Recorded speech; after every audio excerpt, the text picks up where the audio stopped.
Hi everyone! Hello, What ladies is and good in gentlemen. the hood? I just saw that comment pop up just as we switched over. Except we're not wearing my hoodie today. Yeah. How is everyone today? Yes, hope you're all doing quite well on this.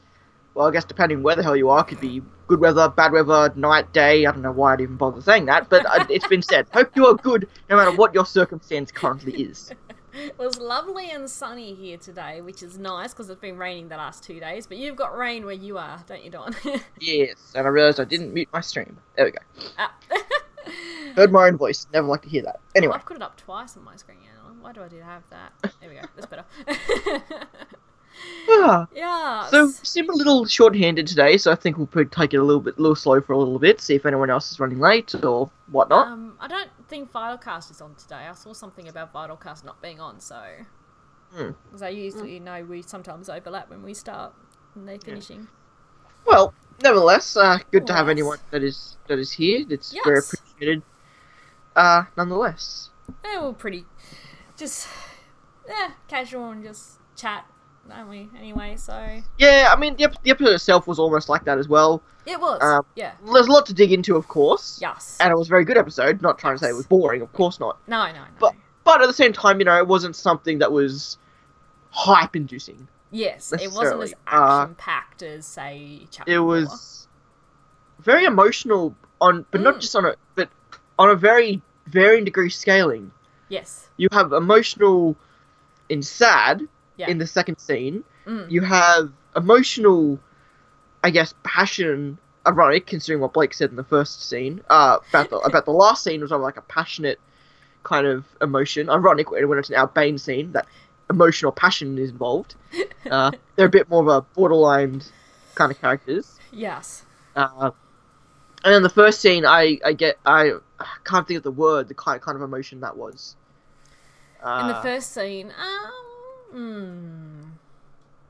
was very reflective. Yeah, it was very that's good. Yeah, that's a very good way to put it.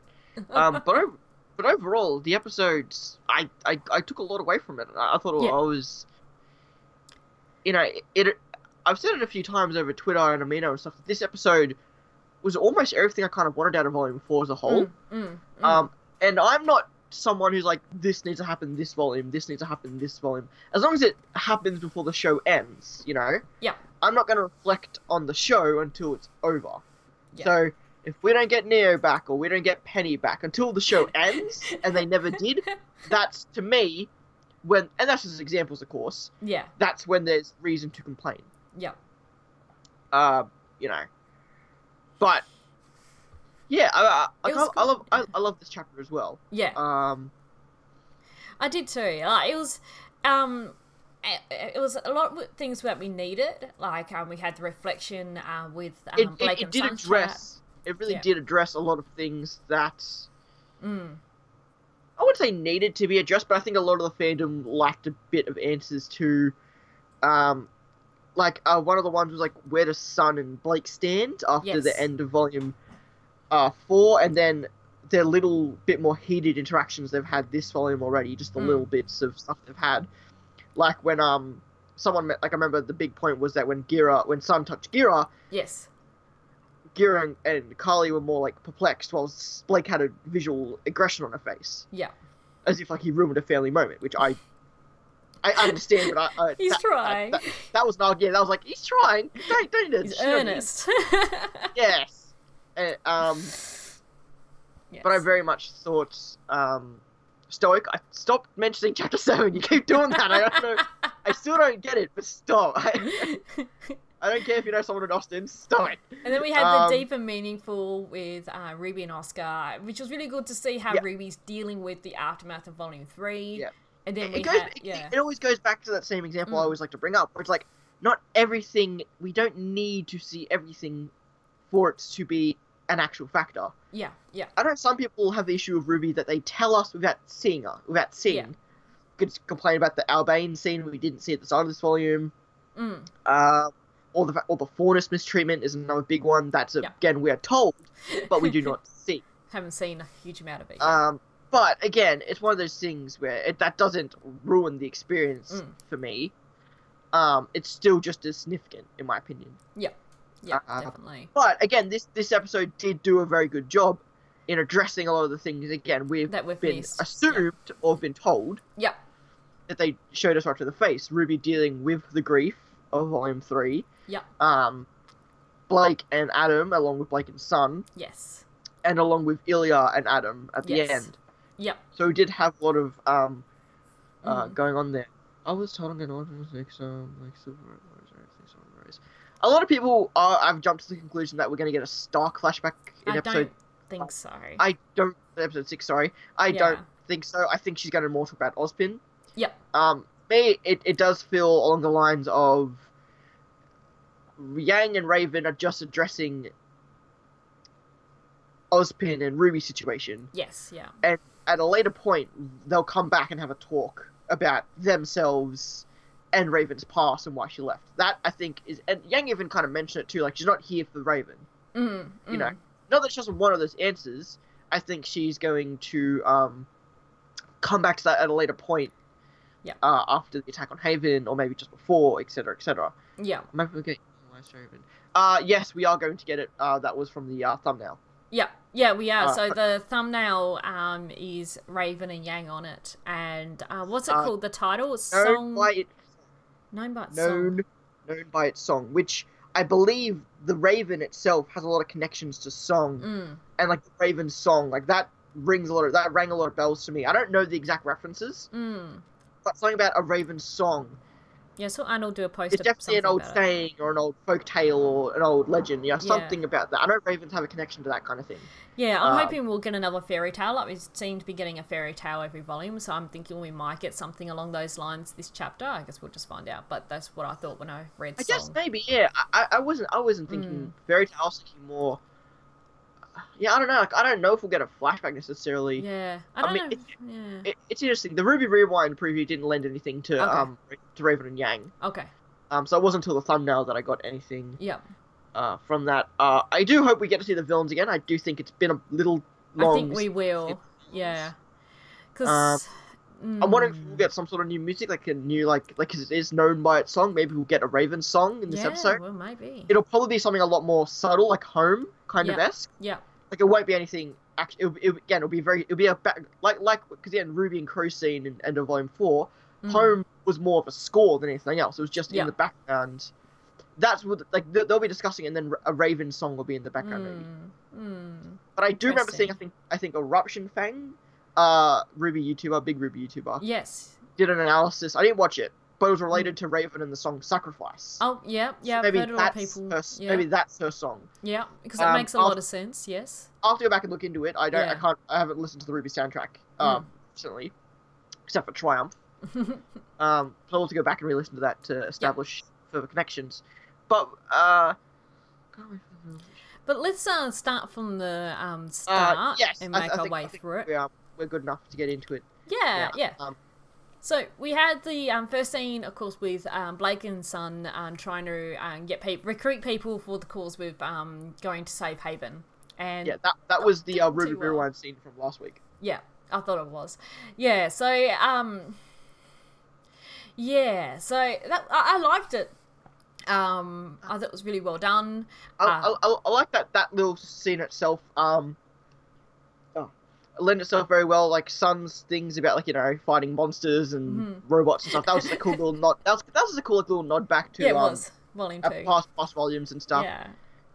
Not that he did fight the big robot. Well, it was part of the fight. He was meant to. Yeah. It was just Poser decided to crap out on them, so they couldn't add him in. Apologize, guys. My nose sucked up a little bit, so I apologize. But that scene in itself is really cool. Again, it's not one of those things where, again, it's showing us rather than telling us. At the same time, I don't find myself, whenever I rewatch the episode, I skip that scene. Just because you don't need to rewatch that scene necessarily. I'm not saying it's a bad scene or it doesn't need to be there. But again, when I rewatch the episode, I just start back at Blake and Sun's talk. Yes. But it was cool. We got established, them going around trying to help, and it really is just a case. And Blake mentions it too. People who live in Menagerie just want to be alone. Exactly. They don't see it as their fight. They just want to live their lives just be in peace. That's why they come to Menagerie. It's a peaceful island. I'm trying to think. Was there ever a scene or plot in RWBY before where it was like, this is not our fight, we don't need to fight for this? I feel like there was, but I can't recall. Not that I can think about. No. Maybe not. I don't know. I feel like maybe it was a White Fang thing. I don't know. Again, or maybe I am just directly to this volume or not. This is not our fight. I don't know. I feel something about that rings a bell, but maybe that's just for other things. Not sure, but I liked how we saw the different faunuses. We actually saw the fish faunus again, which was good. The ones with the, it looked like the the fins on the fins on her arms, and there's another one who looked like she had like almost like a mermaid tail or fish tail. It was a bit hard to see, but we didn't really see it. We didn't really see it, but can't really see it. But she didn't seem to have any faunus features on the top half of it. But you kind of, just the way she swam off, just seemed like she might have had some. Oh, she might have had fins on her legs. I remember Aaron tweeted about that, and she was very excited the fact that there was finally mermaid faunus, according to what she said.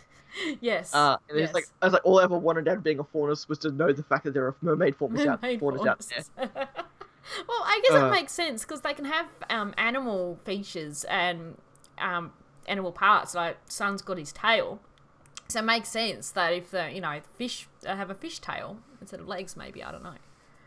Yeah, I guess Adam not wanting to fight with Cinder. I guess that was probably what I was thinking of. I wasn't thinking of something. That was not our fight. Yeah, that makes sense. Yeah, actually, yeah. Yeah, that wasn't exactly what I was thinking, but that does 100% align with what I was saying. Yeah. And I'm very not drugs, so no jokes on that, Stoic.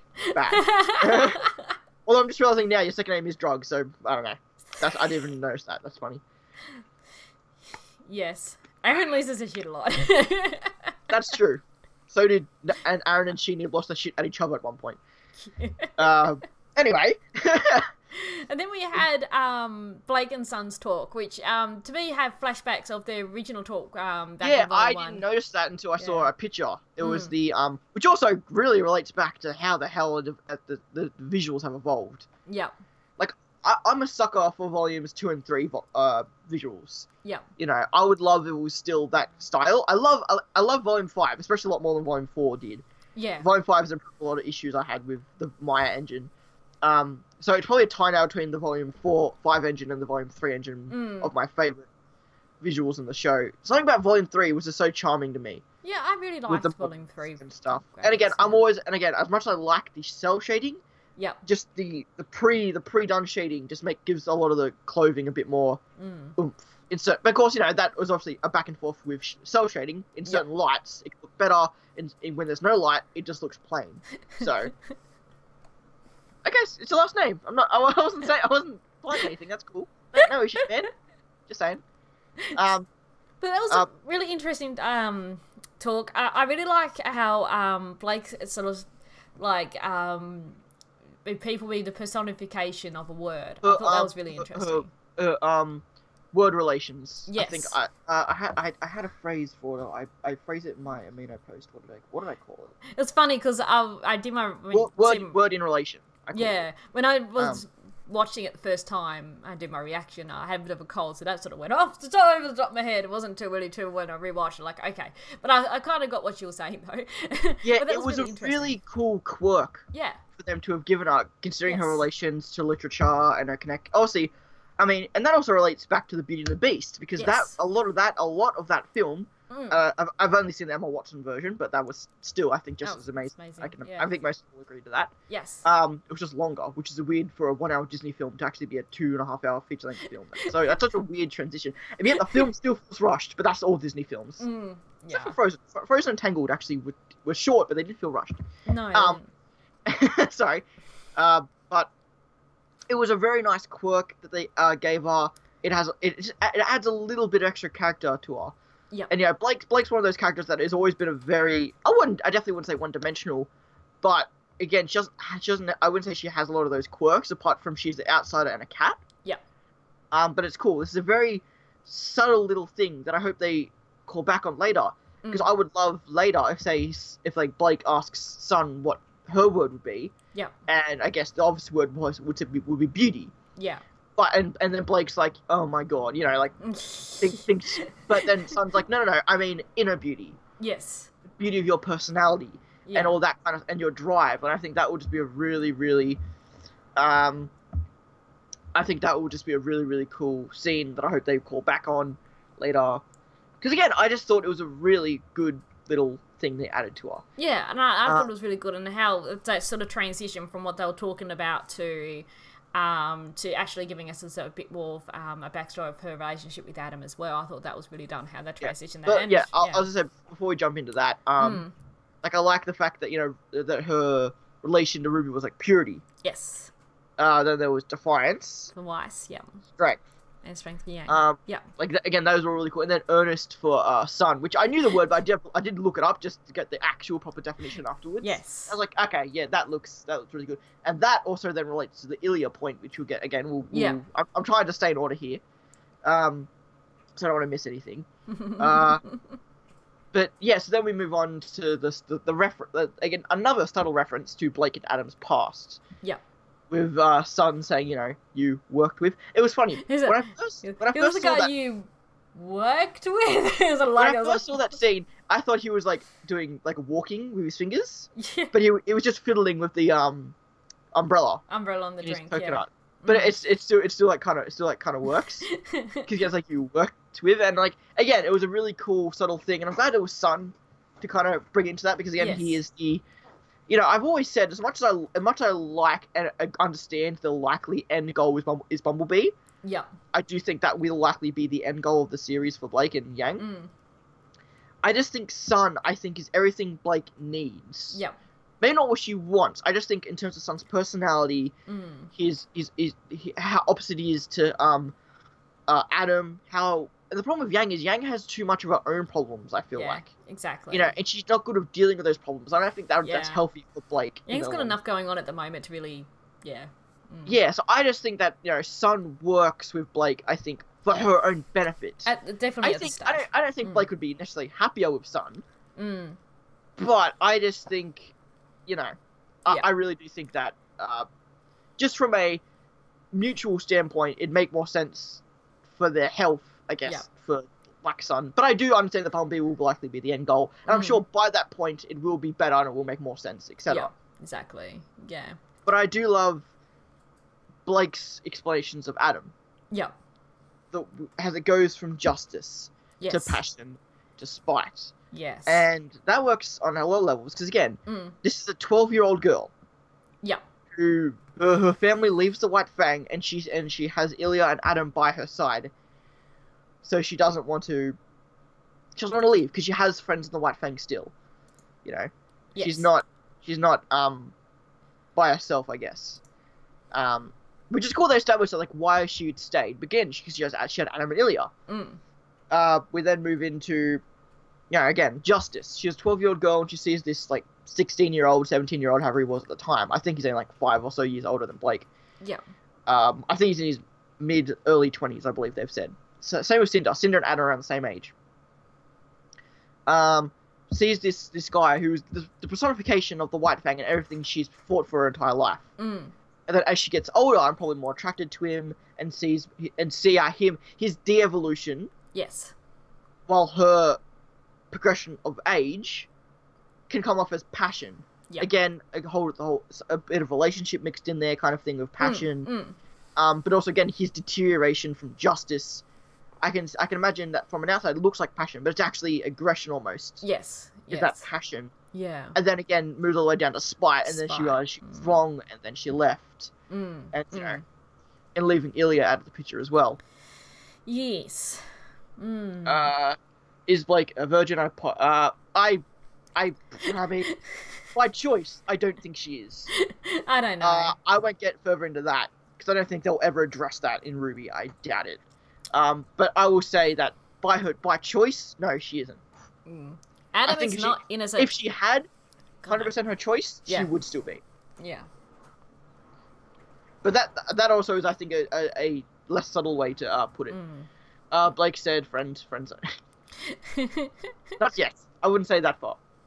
Yeah, I really liked Sun in this. Sun again. Yeah, I think this volume as a whole, he's been really well done. Yeah, Michael's done a great job.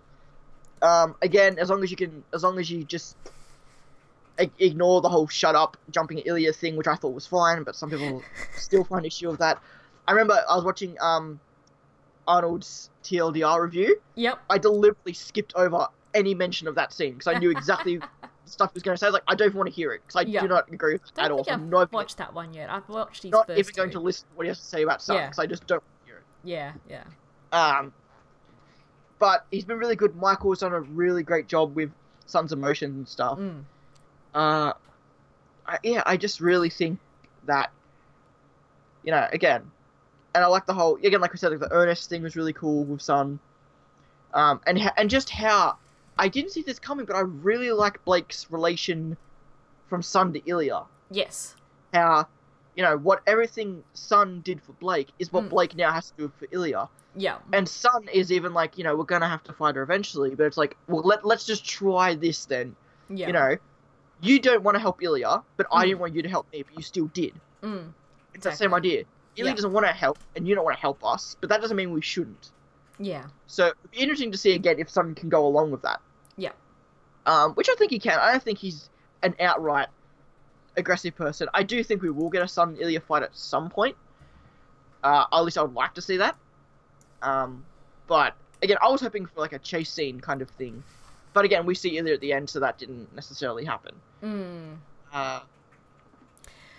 Is there anything more on the? I like the water stalls, by the way. The stalls that are in the water. Oh, yep. Those shops. They're in the water. That was a really, really touchy. Again, it's a tropical place. It's tropical. Yeah. Go and waste high water. Like if I I guess I do live in that kind of a place. This is nothing out of the water for me. But again, if I walk on the beach, I'm just gonna walk through the water. Who cares? It's Australia. Like it's menagerie. You're gonna dry off in 2 seconds. Yeah, exactly. Yeah, it's nice and warm, and I liked how they did all the background models. I like how they, when the talk was going on, it did sort of pan out to sort of what was going on around them with the little kid walking by with their family, the people in the water in the stalls, but it didn't like focus too much on them. It still kept like Blake and Sun still in the picture. But it still made Menagerie feel like lively. Yes, and stuff, it did. Which again is the big point that I was trying to make. Yeah. I like that Spite is perfect Adam right now.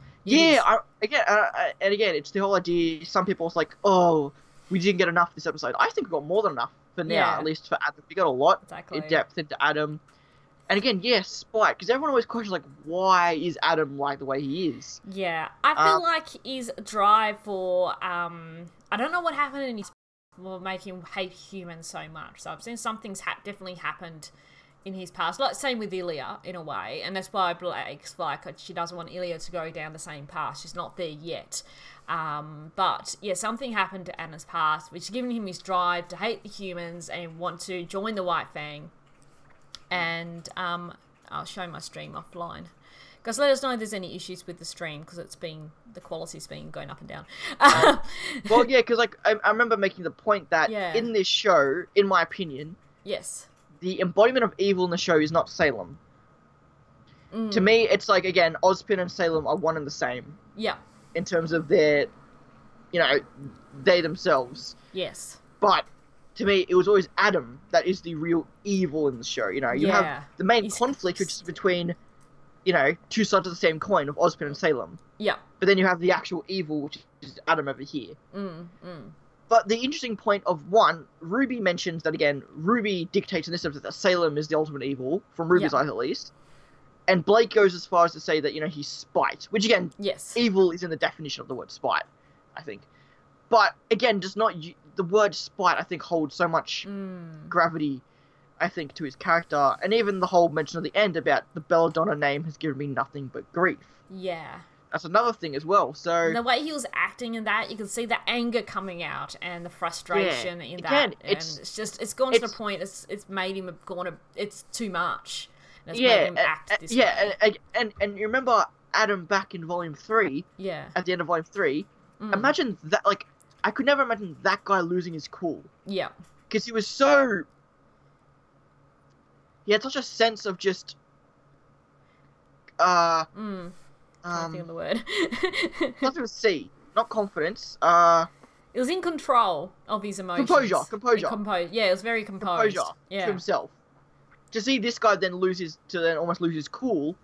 Again, we didn't get the answers we wanted in terms of why. Yes. But we got enough to kind of understand where this is going, at least. Yeah, exactly. Which, again, you don't need to give us the destination. Yes. You're allowed to give us the journey. Yeah, yeah. Which is, again, always my biggest point. It's come down to this volume especially, that my number one word for RWBY is patience. Yes. That's my big issue with RWBY, is that seemingly no one has patience. Well, I feel like things been moving along. We're not even halfway through the potential end of the series. A lot has happened. This volume alone. Yeah. So again, it's just... I can wait for Penny. I can wait for Neo. You guys can wait for everything else as well. It's okay. Yeah, that's it. Is there anything more for this scene, or if not, I'm going to look through the comments. I was just thinking, we might want to move from this scene. We'll skip over RWBY and Oscar for a second and go straight into the RWBY twin, because it basically leads on. It's related. And then we'll talk about RWBY and Oscar at the end. Because we're already talking about Adam anyway. And but the first thing is, of course, the RWBYs receive a message, and I've explained this numerous times that Yuma could have delivered it. It could be a physical recording, like a little USB physical recording. Yeah, there could be relay towers that are still close enough so that they can work. It's not. I don't think it's at all far-fetched. Yeah, exactly. They even said it themselves. We finally received words. It's probably time. Yeah, I'd say it was probably delivered. And, I would say it's probably delivered. Yeah, but again, we saw back in the World of Remnant, like Patch was connected to Vale through just the relay towers, not the CCT. Yeah, they were smaller towers. So there could be towers on the south of Anima and some on the north of Menagerie. And that's how they're able to just barely, not easily, but just barely get a signal strong enough to send something through. But again, I believe it's probably just more of a physical message. I say it was physical. We have flying faunus now. We have swimming faunus. There are boats. There are airships still. Like, the White Fang have airships. We know that. Yeah. So it's not at all far-fetched to say they got a message. Just because the tower doesn't work. Yeah. It's just basically... The only thing the tower doesn't provide, again, is just that kingdom-to-kingdom communication. Yeah. That's really... Everything else is still quite feasible time-wise and even communication-wise with the relay towers. It just seemed to me like they replayed the message as well. So it seemed to me like it was they replayed the same message at the end there. Yeah. And proof that. I would bet my dollar they just replayed the same message at the end. Yeah, I say they did. But, just like everyone else replays the episode. It was like a little code for that. Yeah, and then we had with Ilya and then of course tell her about Sienna Khan, and she says necessary sacrifice, of course being the title of the episode. And even then that leading into her again, Ilya is always just this one that's like she's either I'll say this before I said it. It's either she hates everyone but Blake. That's like just a one exception to a rule. Yeah. Like Raven almost. Like Raven has the one save rule. Ilya has the hate everyone but Blake. That's a one retcon almost. So that's a one silver line. Well, she sort of was like, she said, if it's for the benefits of the faunus. So, like, she's still doing this in the White Fang for the benefits of the faunus. So I don't think she hates everyone as such, but anyone who's against the White Fang, I suppose. My other thought was that either she's just, again, grown up in this, like, and Blake even mentioned this too, she grew up in an environment where she didn't really have another train of thought. Yeah. She only had the one option, and then when Blake left, she probably felt somewhat betrayed by Blake leaving. Yeah. She still had Adam, but then again, we don't know how close Adam and Ilya were. Yeah. And then we also have the fact that, again, the RWBYs, other people keep twisting. Again, she says necessary sacrifice. Yes. That's her own justification for Sienna's death. Yes. So the RWBYs are smart enough to twist that own word against the Belladonnas. Yeah. So that she's more likely to accept that because she justified Sienna's death. Yeah. And they're saying, well, why not that same justification for the Belladonnas? And she has to then question that. Yeah. So, they're very manipulative. They're very cultish. Yes. But, again, I do think Ilya has... I'm not saying Ilya is brainwashed.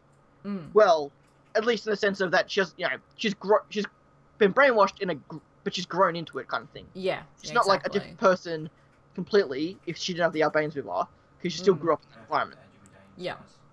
Well, it seems like she joined the White Fang shortly after her parents died in mining accidents. So, she's gone from having the anger of that happening to joining the White Fang.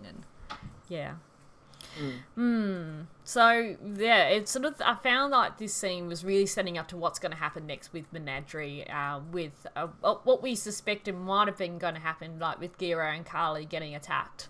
This just added to that, especially with the message from Adam saying that had to, fulfill his promise of destroying everyone that she loved. Makes me very nervous. Yeah. But I do like the fact that they gave the RWBYs a lot here. because in the director commentary, because I remember I tweeted about this yesterday. Yes. They mentioned the Albanes were originally going to be the White Fang antagonists in Volume 1, which makes complete sense. Like that they fit into that that fit into that role, basically Roman's role perfectly. Yeah. But again, they scratched it because they like Roman's character so much. They scrapped it and they chucked him in for more. Again, I love how like everyone's like, you know, oh, Roman's death was so unnecessary in Volume 3. It's like, well, and I was like, well, he wasn't even going to be past Volume 2. Like, you know, he's going to end at Volume 1. Yeah. And then apparently he wasn't even going to be past Episode 1 at one point. So it's like, guys, come on, he got a lot more screen time than he was ever meant to. Yes. Yes. But the Albanes, yeah, like I love that. Again, they're not blind followers. No, they're not. Even they said like Adam is the leader that they need at the moment. Yeah, you know, it's almost like with the whole cultish vibe I got from them. It's almost like, for example, they're looking for their reincarnation. They're looking for their messiah. Yeah. There's almost like there's a prophecy of someone to lead them. Yes. And they're scoping out who is that person. So it's like, for now, Adam looks like the most likely candidate. Yeah. He's not perfect though. No. He's not what we think he should be. Yeah. But in terms of the Faunus and the White Fang, he's right for now. Yeah. So again, I really like that. I really like they've established that.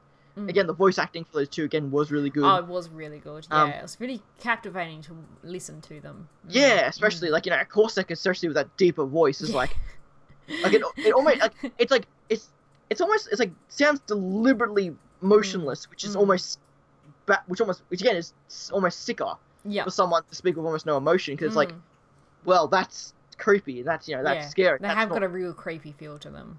Both of them, yeah. And as you see scrolling up there, like I drew Fennec yesterday.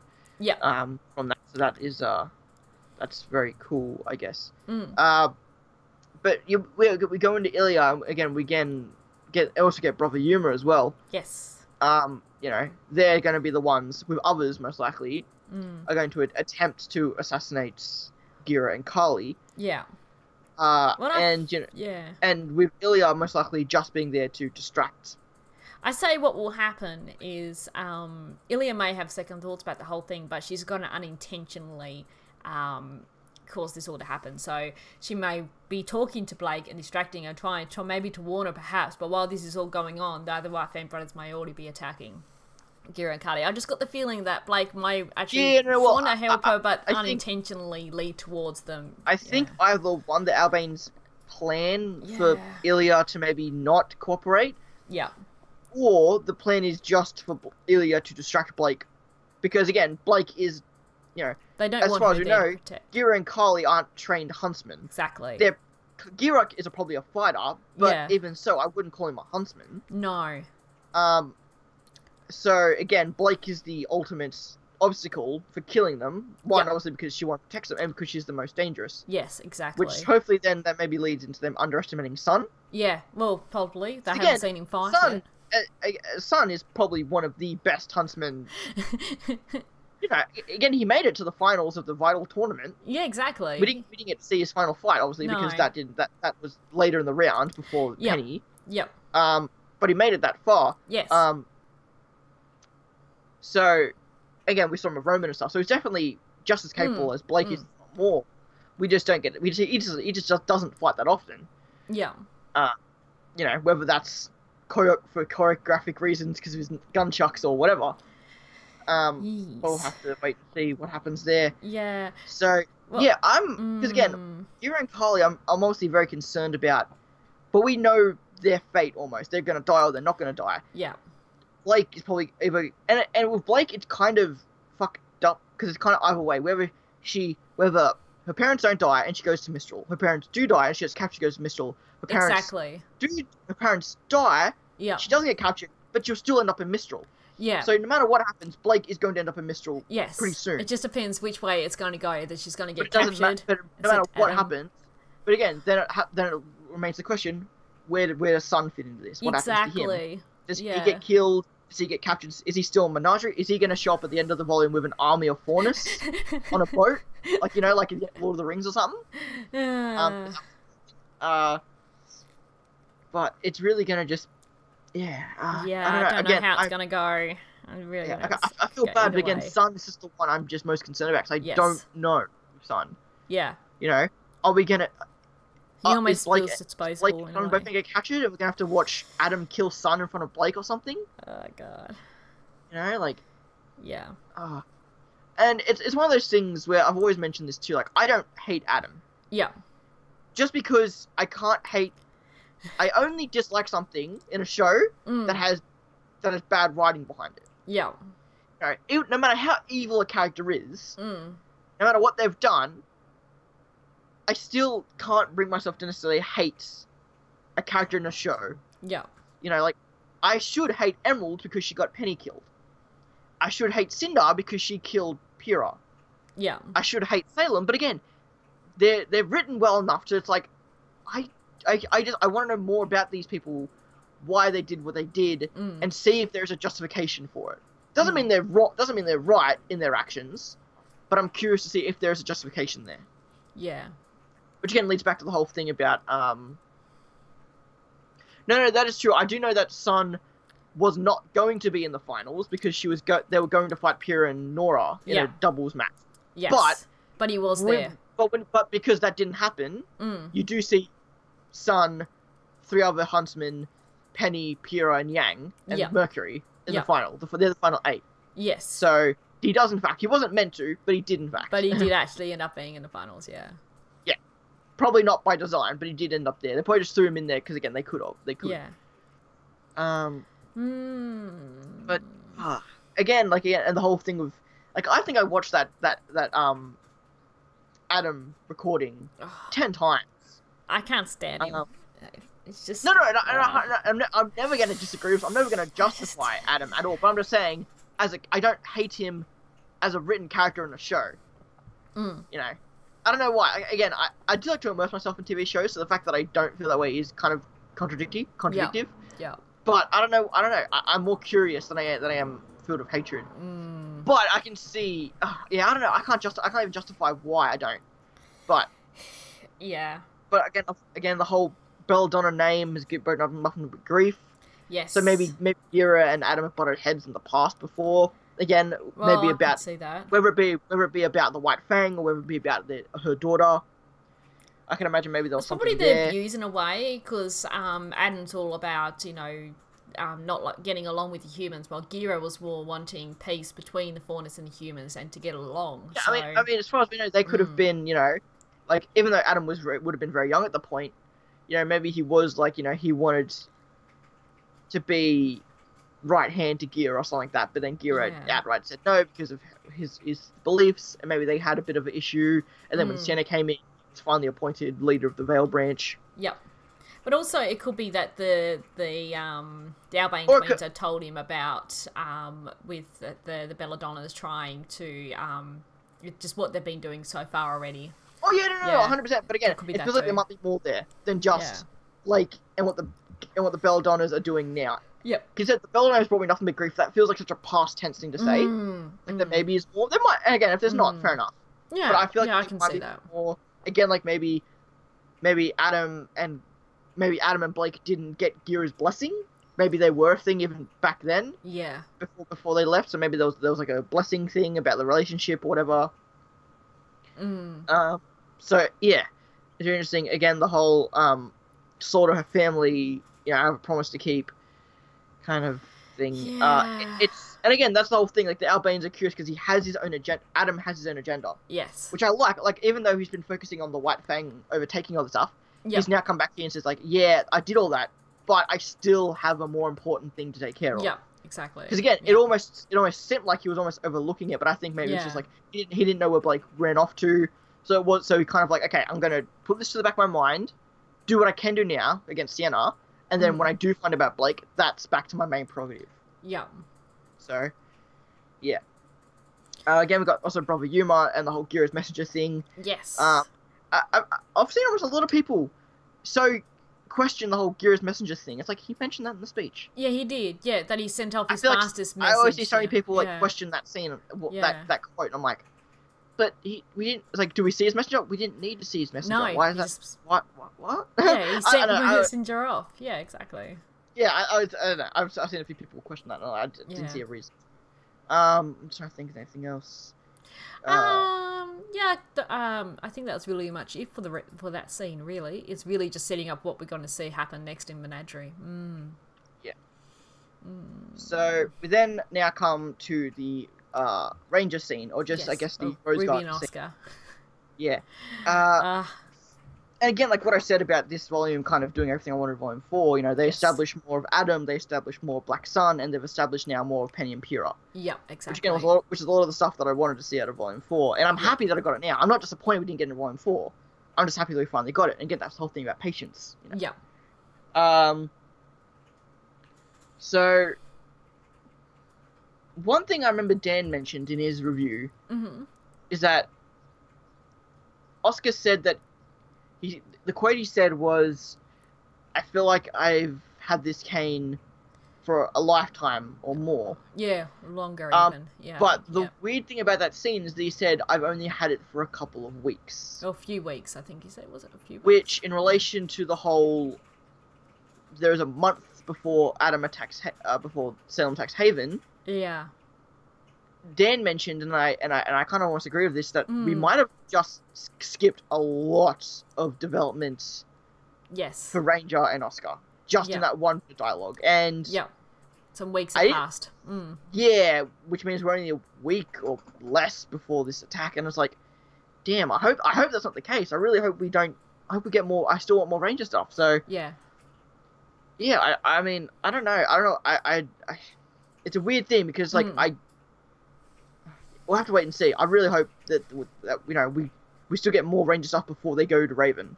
Yes. If that's all the Ranger stuff we got before they go to Raven, I'd be like, I feel like that might be a missed opportunity. No. But yeah. Again, I'm hoping, because I didn't notice it when I first heard it, so I'm hoping it was maybe an oversight in the writing, or just maybe a few weeks, because it could still only mean 2 weeks. And again, exactly, we don't know how much. A lot can happen in a week. Again, I'm pretty certain all of Volume 3 happened in the span of a week. I'm pretty certain. Well, I don't know in a week, but at least over hold a couple a weeks. Hold a whole tournament in a week. Yeah, you could. Yeah. I don't know. I would believe it only happened in a week's time. You know, it was like Volume 1 was terms 2 and 3. Yeah. The term 2. Volume 2 was term 3. Yeah. And then Volume 4 was the last week of term 4. Yeah. That was like that's how I always interpreted this. Yeah. And, I thought it was a really good scene that we actually got to see how Ruby is coping and her feelings after the fall of Beacon, and her drive to keep going. And it was beautiful ode to Monty there with to keep moving forward as well, which was really beautiful. I thought how they tied that in as well. No, that's definitely something, and that was something I really hated myself when I saw the episode, because I almost felt like, are they saying that too much?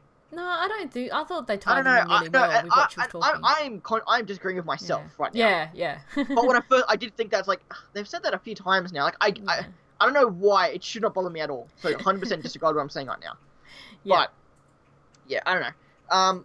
Yeah, like as soon as you mentioned combat ready, you know, I definitely got a bit teary this episode. Yeah, same. Like, oh no. Oh, Penny. You know, again, I'm always in the very, very minority. I cared a lot more for Penny than I did for Pyrrha. Yeah. I found Penny's death affected me more than Pyrrha's did. Yeah, definitely. Yeah.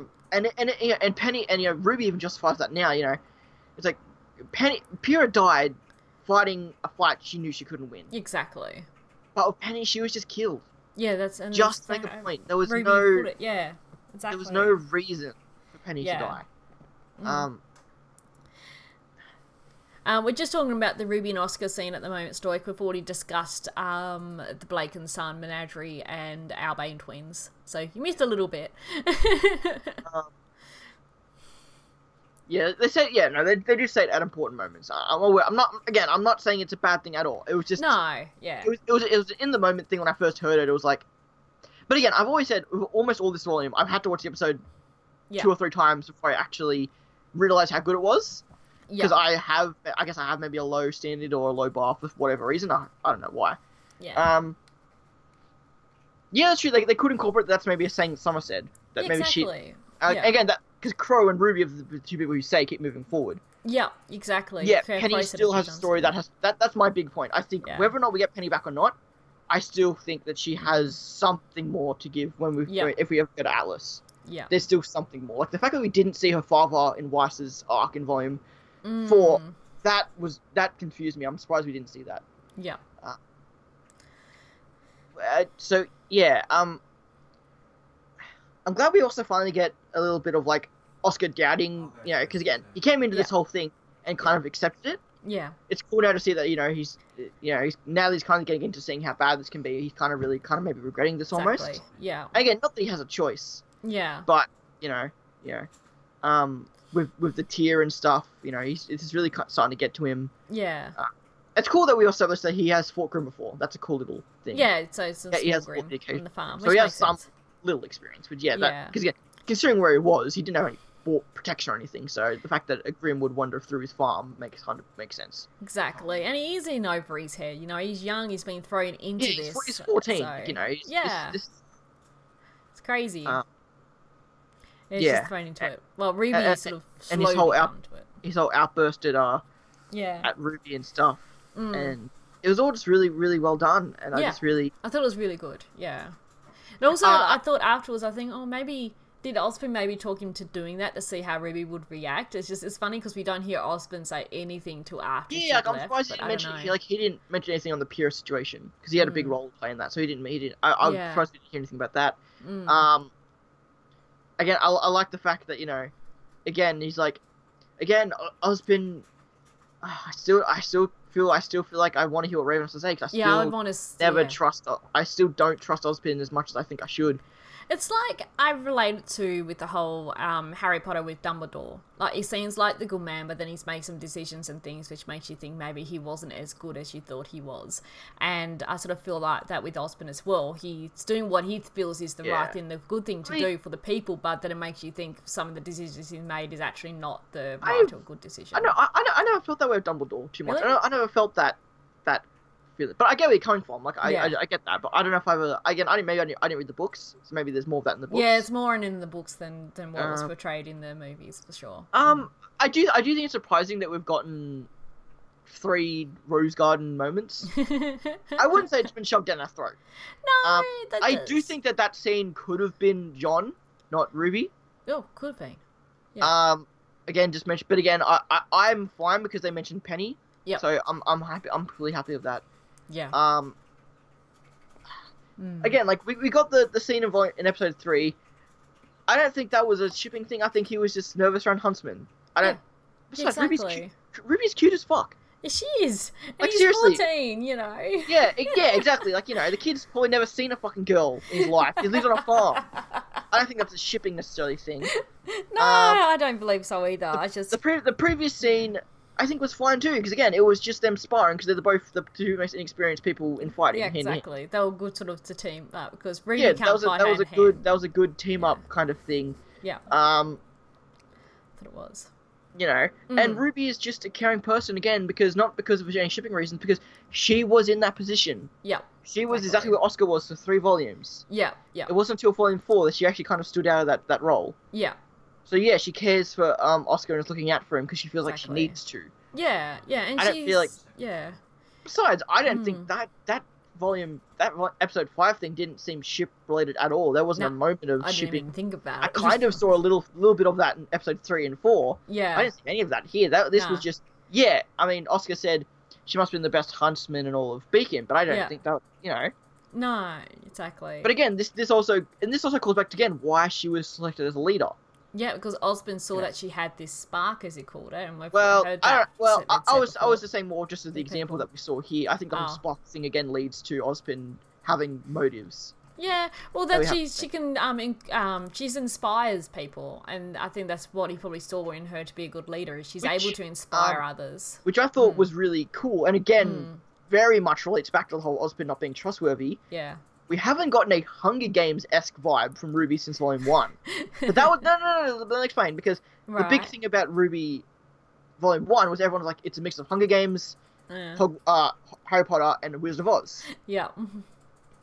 And again, the whole spark thing is a very Hunger Games-esque, because that was the whole point about the Mockingjay. Yes, yeah. Because again, this is someone who is a good fighter, but more importantly, not even because of her actions...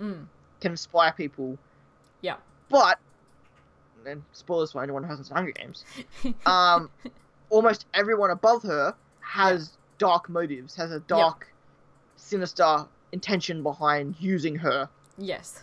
For good in a world sense, but for those individual people's, whether it be Coin, whether it be Snow, both have a very dark intention behind the Mockingjay spark idea, which again RWBY relates that very well, and I think Ozpin has a very similar idea. You know, he can use whether it be the Silver Eyes or whether it be her leadership. Yeah, her ability to inspire others around her. Yeah, to his use it for his goal and what he wants it to do. Yeah. Yeah. And again, it might be, and I don't think this would make him seem as bad. Yeah. But his whole intention could just be, I just want to kill Salem so I can die, so I can have this person. And that's not necessarily a bad thing, but again, it's how he'll go about it. Yeah, he's dragging all these other people into it, which which again always leads back to the song at the end of Volume 3. I forgot what the song was. Sacrifice. No, that was the end of Volume 2's, I think. It basically it was talking about Ozpin using. Oh, in Divide. You mean? Divide. Yeah. Yeah. It was all about about Ozpin. It was all about Ozpin from Salem's point of view. Yeah. Yeah. At least that's how I interpreted it. At least. Yeah, that's how I interpreted it too. Yeah. And again, it makes Ozpin out to be a really bad person. Yeah. Which is also which I've always kind of felt. Again. Yeah. Salem, again, I've said this maybe for the 3 last live streams. Salem was around for 1,000 years. Why now did she decide to do something?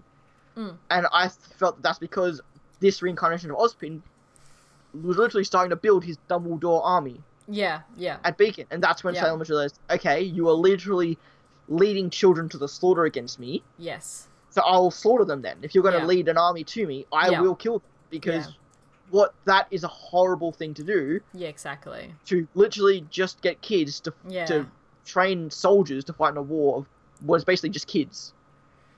That was always my interpretation of Divide and the Ozpin Salem thing.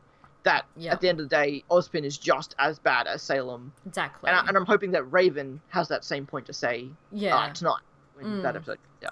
That he's just using them all for his goal with destroying Salem, and But the whole Penny Pierce thing again, I remember getting really emotional. Yeah. When I saw that, especially Penny. I did too. It's great. Again, it's great little things. It establishes RWBY that she has been going through all these issues, but again, she keeps on a brave face because Yeah. Again, all these situations probably just remind her of her mother. Yeah. And it's that whole thing, she just keeps a brave face because that's what she has to do. And again, if you listen to the full version of Red Like Roses Part 2, when we get into Summer's death, RWBY probably is going to be more aggressive than we've ever seen her. Because again, it's the whole thing, she almost felt betrayed that the fact that Summer got killed almost. Yeah, exactly, Summer left her. Again, it's your blood that's red like roses and all that other kinds. Like, you left me when I needed you the most. Yes, yeah. And again, that probably could also relate to Ozpin as well. Yeah. And even more members of Team Stark. And stuff. It's just... Yeah. What if Oz being the wizard was cursed? I still don't think Oz is the wizard. I think this curse thing 100% disproves that. I understand he's the Wizard of Oz. He is the Wizard of Oz. But I just don't. I think it's King of Vale. I think it's John's great grandfather. That I believe, but I don't think he's the wizard that created the maidens. I don't know why. What about the curse should give him godly powers? I don't get that relation. Unless I don't know. Unless in that incarnation he had a semblance that could give people maiden powers, but that seems insane to me. Don't know. I 100% understand the. It's very good. 100%. By the end of the series, he probably will be the wizard from that story.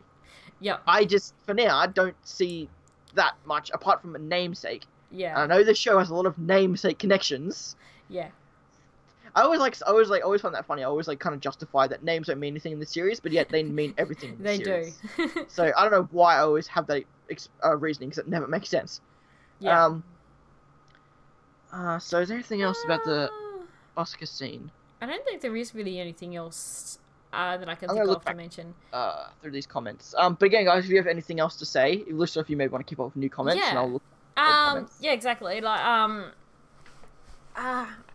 I guess we could sort of move on to what we think was going to happen next episode as well. Okay, yep, go into that's fine. Yeah, so we know it's the title is Known by Its Song, and it's got Yang and Raven on the thumbnail. So we're definitely going to get the continuation with Yang, Weiss, and Raven. Yeah, so I know 2 scenes that are happening in this episode. Yep. Obviously that the Raven and another one, which I'll mention unless Larissa asks otherwise. But I definitely think that we're gonna get Raven, Yang, and Weiss. I'm curious if what role Weiss will play in that. I think it'll be very funny to see what role Weiss will play in that scene. Exactly. Again, I think I mentioned it last week. I love to have a bit more like mother nods at Weiss and Yang having bad parents, like in front of Raven, and Raven's just like, "Excuse me, I'm right here." I love that stuff. Again, I would like if Vernell is in the scene as well, but I don't know. From the pre-scene, she probably won't be. Yeah. But it'll be cool to see more of that. It's weird. I don't want to mention stuff that I know. Yeah. But I want to make predictions. I want to make predictions at the same time. But I don't want to avoid, because if I avoid one particular group, then it's obvious what's going to be. Okay, hang on. How about I say mine, and then you can chip in? Yes, go ahead. Okay. And I'll agree or disagree with what you have to say then. No. So, well, definitely, whole Raven and Yang, that's definitely for certain. I don't know if we'll get Menagerie, though. I think we probably, that won't happen. I don't think so. No, I don't think we will. Even though we had that last episode with what that's going to definitely what's going to happen next in Menagerie, I think they'll probably leave that for chapter 7. Yeah, but even then, like, that's going to be the big thing. Apart from Ranger, most groups don't go episode by episode. Exactly. Ranger's the exception. I think we'll probably be getting the baddies. So I'm thinking we've got Raven and Yang and Weissbeard. Perhaps they're going to get interrupted by Cinder and the gang rocking up at the banners, because we know that's going to happen at some point. Yeah, and that could definitely lead into that. I still want to see another scene at Salem's with Tyrion. Yes, Tyrion's and maybe Emerald and Cinder as well, if they're still there. Yeah. But yeah, we will have to see. Yes, yeah. But I do think we'll get some villain interaction. I definitely think we will get the villains, whether it be Tyrion and Salem's Talk or Cinder and the gang rocking up at the band. And also, like, Known by Its Song, that also could relate to Salem and the Divide thing we mentioned too. Yeah. Maybe we'll get more. Again, if we're gonna get insight on Ozpin, we could also have Salem talking to herself about Ozpin as well. Exactly. So we get insight from both Raven and Ozpin, people who are against him. Exactly. And maybe we'll get Ranger. I don't know. I haven't looked to see what was on the RWBY thumbnail. It was Vernell who was in the RWBY thumbnail. Oh, okay. So and the RWBY was called Skin and Bones. So it's probably like modeling. It's gonna be about Skin and Bones. So probably about modeling and stuff. Yeah. So I guess maybe Vernell might be in this scene more than I thought. Then that makes sense. If Cinder and the gang rock up, we could have a maiden fight off. I don't know if we'll get that yet. But I do think we might get a confrontation. I don't know if we'll get a face off. I don't know if we'll get a fight. Get a confrontation. Oh, that's gonna be interesting. I don't think we'll get Ranger. Got him 3 episodes. Probably not, unless they are tied in somewhere. But I don't know. Maybe somewhere. Maybe, but I'm not certain. Yeah, I don't think we get much. I think we'll be mainly focusing on the baddies and Raven and Yang's talk this episode. Okay. Yeah. I think I'll agree. I'll agree with that, and maybe one more. Maybe one more thing, but apart from that, I think I'll agree with that. Okay, so I'm gonna look back through these old comments. Maybe you can keep up with the new comments. Yeah, sure. I don't think we've basically covered a lot of things mentioned in the chat, or they've just been chatting about things. Okay. Well, I feel like there was a few I missed, so I'm gonna go back because these guys made a comment. I'll be happy to go back and talk about them. I was talking about RWBY being parts of the original God of Light, and they'll have to die for the Voltron that goes back in the world. Some of them got back in the world. That's great. Sun, the Monkey King, and Adam is the Bull Demon King. Yes, fair enough. I like that. If Sun dies and Blake meet with the rest of Team Sun, no. I want Team Sun. I want Sun so much. I want Sun. Can you imagine Carly slapping Raven and Weiss's mum? Yeah. I don't know if they'll ever interact, but that would be pretty fun. I just had a thought. I just remember something I thought of the other night. Was that when hopefully Yang and Weiss get to Ranger through the portal, hopefully, and they're just talking like, or Ranger will end up at the camp. Either way, but I just thought like if they haven't wondering what's happened to Blake because with Blake not turning up, and then maybe we hear Net during Say, well, I know where Sunny is. And that's random that'd thought. Be great. But again, I don't think he does. I don't think they do know where Sun is. Unless he got some again, that's the one thing that, again, is probably bad about Sun, is that he cares so much for Blake that he tends to neglect his team. Other people. Yeah. But yeah. I don't think that's, I don't know, I wouldn't say that's necessarily a bad point on his. Like, I can't understand when people have that issue with him. Like, I can kind of agree with that. Let's see. Someone said, what if Raven's weapon has a different colour for each bond she has to portal? I don't know, because the portals we're seeing so far have all been red. I think that's just a dust types.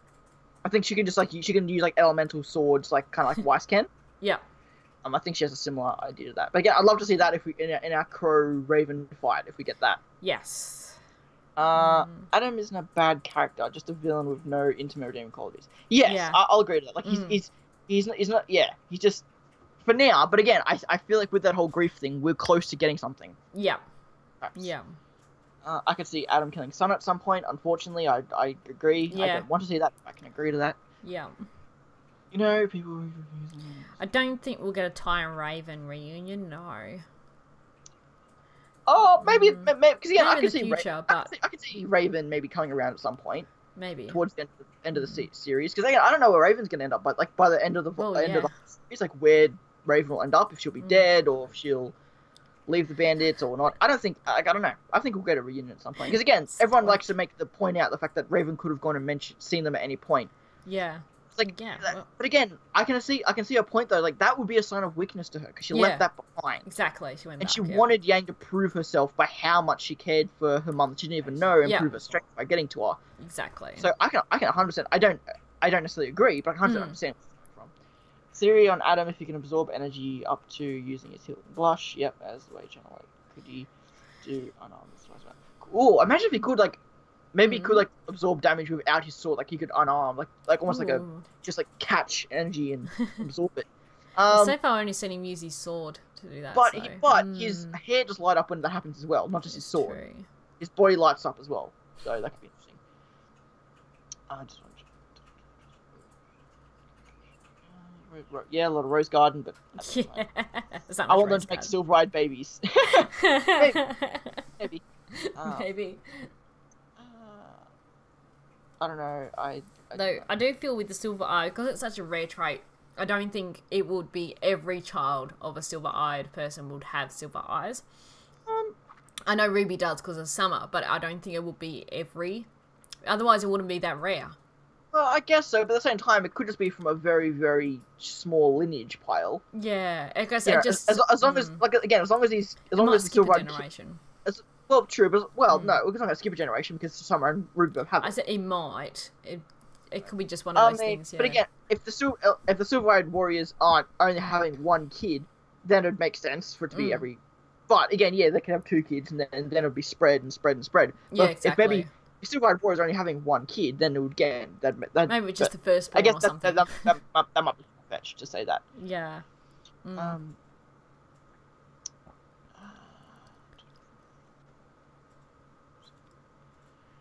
What are the Winky guards? I don't know that reference, Stoic. Hopefully it doesn't get debunked. Inspector, who does the thing with doing theories as well, especially when the series is ongoing. So in between seasons is a good time to do theories. Force Ghost Summer. I don't know if we'll get a Force Ghost Summer. Maybe. Well, does anyone else have any other questions they want to ask us for us to wrap up the stream? Because I don't really think there's really much else I want to talk about. I think I mentioned everything I wanted to talk about, so... I'm just going through, making sure I didn't miss anything anyone else mentioned. Gonna make sure you keep calm and have unwavering conviction. I love it. Sorry? Yeah, okay. I don't think Salem has any connection to the Maidens or Summer or anything like that, because... No. Again, we've already established that they're both Osprey and Salem are thousands of years old. Yep. So there's no way they'd have any... Because the Maidens are only just 1,000 years old, I think. I don't think they're much older than 1,000. No. But Salem and Osprey are thousands of years old. Shopkeeper is the wizard. Yeah. I mean, the wizard and Light God, maybe. What I'm don't know, Stoic. That's interesting. Yeah, I'm not sure if silver eyes have always been real. It's just modern time. Don't know. I think that could be a fairly possible idea. sorry, what I read was what if Oz was the wizard, made Maiden, and that Maiden became Salem. Yeah. I think time-wise, from what we've been told, I don't think so. And even so, like, he's from Stop Sailing. I don't know. Yeah. Again, I could see that, but I could 100% see that in terms of the overall story. But what they've given us, I don't think is going to go that direction. How Adam's arc end? Hopefully, with Blake killing him. That would. No, I think Blake will spare his life. I think Yang will try to kill him, and Blake will spare his life. Yeah, that's true. That's right. End up dead though, hopefully. Cinder and Vernell just start making out hardcore. I mean, I'm not going to say that Vernell has a lesbian haircut, but I'm just saying. Sorry, that was probably very rude of me to say. The Winky Guards are the Wicked Witch of the West Foot Soldiers. Oh, okay, from the Wizard of Oz. Oh, okay. So, do I always be based on the Winky Guards because that means Salem and RWBY are related? I don't know. I mean, I always like the idea that Tyrion is one of the bats, like the bat monkeys. Yeah. Just the way he sits. Yeah. I found that connection very funny. I'm curious to see though. Some people have mentioned that what happened to his old when it came to his tail? What happened to his old one? Some people thought he said he's had multiple. I don't think he's had multiple tails. I don't know. I think it's just more. But if he has, maybe he has a bioengineered tail that is like not robotic. Maybe Watts is some sort of bioengineer or something. Just because the way he put it, I don't think so. I think he'll just get a robot tail. I think he'll get a robotic one. But yeah. Because again, Watts is a genius when it comes to like communication technology. Yeah. If Adam killed Blake Parent, she won't spare him. Well, I don't think Adam will directly kill them for one. Yeah.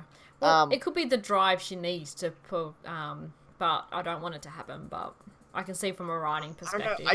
I still. I just don't. Again, I've always wanted this from the start of the series. Do any of these characters look like people that would kill someone? Yeah. And really, no, really. Yeah. I don't think really anyone. Maybe Yang, maybe, but there's really no one in this series that I think would kill anyone. Yeah. Like imagine RWBY killing. Like again, RWBY cutting off Tyrion's tail was pretty crazy. In the first place. Was. Yeah. Well, she did that mainly because Crow getting injured. So yeah, she cares for her uncle. Yes. Quite a lot. I believe the warriors live outside the kingdoms and lands. Yeah. Is Tasmania as boring as other? Tasmania is the oddball of Australia. We don't really believe it's there. We don't believe it's there. Hey, for a long time we just thought we didn't think you were an island. We just thought you were we just thought you were a part of. We didn't realize there was water between you. I don't know why. But Captain Cook. It's not on a lot of maps as well. I see a lot of like tourist maps and things like images of Australia, and it hasn't got the Tasmanian island there on the bottom. I'm not gonna lie. If there's any island of Australia, it's New Zealand. New Zealand probably comes before Tasmania. Probably. I mean, as fucked up as that sounds, I think we consider New Zealand to be our island rather than Tasmania. But in answer to the question, it is very quiet here. But to be fair, Tasmania is better than Perth. We'll give you that much. No one cares about Western Australia. That's just there. No one really cares about the South Australia. Northern Territory, a little bit. Yeah. But then it's like Queensland, New South Wales, Victoria, and apparently New Zealand are all the best Australian places. Tasmania is also just there. Yeah. I mean, the ACT, which is their goddamn state capital, is barely recognised as a state. Exactly. Yeah. So, Australia's a weird place. We don't acknowledge a lot of our own existence. Exactly, yeah. Tasmania is just forgotten. Yang gets a bird tattoo. I remember someone mentioning that that both Crow and Raven might have bird tattoos. We just haven't seen them. Maybe. Because they're the part of the Bronwyn tribe. That might be like a tradition thing to get a tattoo. Yeah, Vernell definitely looks like she's got a tattoo, so... Well, yeah, she has. I don't think that's a question. She has a tattoo. Well, it could be painted on. I don't know, but it looks like a tattoo. Oh, I guess so. Well, then again, the only other tattoo we've seen on the series, I think, was Cinder's, and that was just that came with the form. And Ty's got one. Oh, that's true. Yeah, that's true as well. Yeah. So, and I'm very curious. Maybe he got that tattoo because Raven had a tattoo. I don't know. Again, because his tattoo is his symbol. Yeah. Oh, do we have why did Cinder's maiden power give her her own emblem on her back? I don't know. Yeah, I don't think we ever. I don't think we ever really got confirmation of that. That was just her new outfit covers her tattoo. I just realized that. That's. Did it? Does it? Or did it just have a back? I don't think we've really seen the back of her yet. Oh, I think it does. I think a dress does come up all the way up to the back of her neck. So. Someone check that, because it'd be strange if they cover. I think it is. Unless it is for the moment, she could just be having a temporary outfit. She might have a different outfit when. That's true as well. That outfit might not be a long-term outfit. It might not be her actual battle outfit. To me, it doesn't seem like a battle outfit. It's too long and drapey and. Yeah, but people say something about Weiss's. Well, Weiss's I don't like her long dress version, yes, but the skirt version. That's true. Yasuhashi has a tattoo as well. Yeah. Oh, yeah, he does. Yep. But I think Ty might have a tattoo again because Raven had one possibly, so it's like matching. But I do think Crow and Raven could have bird tattoos. We just haven't seen. They could maybe. Like Raven is not exactly conservative in her attire. Yeah.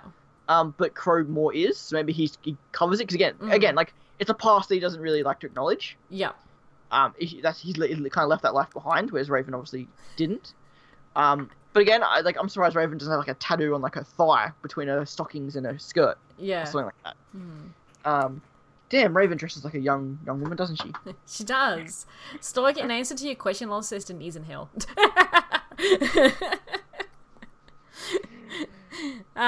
It's a combat skirt, yeah. I don't think Ty's and Cinder's symbols / tattoos are that similar. I can kind of see they have a similar idea to them. Again, like Cinder's are the two glass slippers. Yeah. I think it's similar shape to Emerald's, which is the gem. But yeah, that's true as well. But again, like Emerald, she got hers from her name. And I'd love I don't know if we ever will, I'd love to get like an establishment on that. Yeah. Like how everyone's a symbol rather than like a signature. Like that's like I always love that idea. Yeah. And I don't think it needs to be established, but it'd be really cool if it does. Anyway. Okay, are you done? Yeah, I think I'm done. I think we're good. Okay. I think we've covered everything. Yeah, so will we go in again next week? Next Saturday? Mm-hmm. Yep. Yeah. Ray randomly starts singing and Magic Yang into Phoenix. I mean, I'm not gonna lie, I'd love to hear Anna sing. That'd be amazing. Yeah. But yeah, again, the whole idea about Yang turning into a phoenix being her final form, that's cool. I'm happy with that, for that to be actually a thing. And I'm curious if we will get any information on the whole turning into a bird thing. Yeah. Again, I can always justify crows. He has a bad luck semblance and the secondary effect of him turning into a crow. Well, yeah. Or vice versa. Yeah. Just like Ruby's speed. And that's another thing too, the whole talk we missed we didn't mention it last time, I don't think, last episode. Yeah. The whole evolution of semblances. Yes. I'm so surprised people found that surprising. Yeah. Well, RWBY, we see RWBY semblance evolve throughout the show. Yeah, it has. Yeah, definitely. It's been the most noticeable one to evolve. Yeah, and then same thing. And Weiss is genetic, so that evolved. Yeah. That's why it's the most powerful. We did mention that. Yes. Because it's the most powerful semblance. They've been able to train it. Yeah. Over generations, so it's gotten that much better over the generations. Yeah. But again, like I said, Crow's transformation is justified. Ravens are not certain yet. Why pearl casting could relate to a raven, or if it's something completely non-semblance related. Yeah. You know, if everyone could turn to a bird, you know, Vernell might be able, because Vernell is a type of bird, as well. Oh, is it? Oh. Yeah, it is some sort of bird. There is some bird that is called a Vernell. Oh, interesting. Yeah, I always noticed the spring stuff, but there is a bird that relates to a Vernell. Again, tiny little dragon, so maybe she turns into a dragon, not a bird. But at the same time, I'm sure there's a bird that's called a dragon. Or just go with Phoenix, because it's close enough. Oh yeah, Phoenix, yeah. Because I think another name for a Phoenix is probably like sunbird. So maybe the sun is what relates to the Phoenix. I'm not too certain. Again, I can whether she turns to a bird, a dragon, or a Phoenix. I do think that could be a possible end goal. I'm happy with everything as long as they all don't become the maidens. Yeah. I'm happy with everything. Anyway, okay, I think Larissa's tired. No, I'm good. So, sorry. I just saw Inspector Who's question. Do you think Yang was an accident, not in Raven's plans? Yeah. Yeah, I say she probably was. I don't think it was been planned. I think that was kind of the final nail in the coffin for her to realise this isn't my life. This isn't the wild life I want to lead. I want to go back to where I feel at home, which was with the bandits. You know, I definitely feel like there's something again. And again, like I don't know if we'll get, we might get that stuff. Yeah. I don't think we'll get Summer yet, but we might get Ozpin and maybe Ty. Yeah. Which is what Raven meant to talk about. I think she'll just talk about Ozpin more or less. Yeah, I think she's going to talk more about Ozpin, so get her. And she might even mention the maidens just to or she might like say like dump everything on Weiss and Yang so they're up to date with what Ruby knows. Yeah. But again, we'll have to see. Yes. I don't think Ruby will use the Silver Eyes till the end, like Volume 6. Yeah. And then we'll start getting into that. Unless something drastic happens in the meantime. Oh god, yeah, that's a point. I didn't even think about that. I don't know, maybe she uses a Silver Eyes to save Oscar at some point. Maybe. I don't know. I still feel like the end goal for that is Lancaster, but if it ends up being Rose Garden, that's fine as well. Yeah. I still feel like Lancaster might be the end goal, but I don't know if the community will accept that for whatever reason. I don't understand why that's such an issue. Yeah. But that's shipping in general. Anyway, yep. yeah, okay. I think we're all good, guys. I think we're good.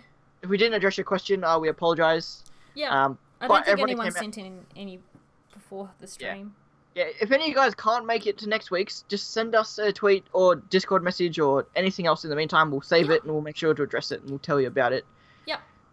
Come after next stream. But apart from that, guys, your support, everyone out here, is truly greatly appreciated. And we thank you all so much. Yeah, no, it's been fun, and I'm really loving these streams, so I look forward to them every week. This is actually a lot of fun. So yeah, it is. Nah, yeah, it's a shame. It's a shame. It's like 6 days after the episode, but it's alright. It's really the best time to do it. Really. Yeah, no, it is 100%. I 100% agree. It's the best time to do it. Great. Yes. Anyway. All right, guys. Ta-da. See ya. See you next week. Bye. Bye.